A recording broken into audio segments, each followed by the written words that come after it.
जय श्रीराम. मागील काही वर्षापासून बांगलादेशामध्ये हिंदूंवर अनन्वित अत्याचार होत आहेत. मागच्या 17 तारखेला एका हिंदू तरुणाला झाडाला लटकून जिवंत जाळण्यात आलंय. असे अनेक प्रकार बांगलादेशामध्ये वारंवार होत आहे आणि त्याचा सकल हिंदू समाजातर्फे आम्ही निषेध करत आहोत.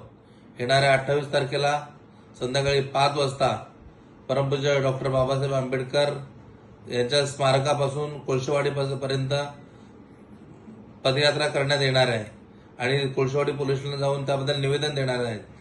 जर बांगलादेशातील हिंदूंवरचे अत्याचार थांबले नाहीत तर भारतामध्ये सुद्धा अनेक बांगलादेशी नागरिक राहत आहेत.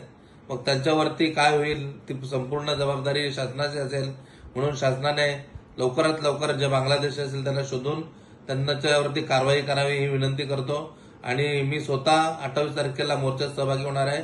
संपूर्ण हिंदू समाजाने जास्तीत जास्त संख्येने मोर्चात सहभागी होण्यासाठी यावे. जय श्रीराम, जय शिवराय.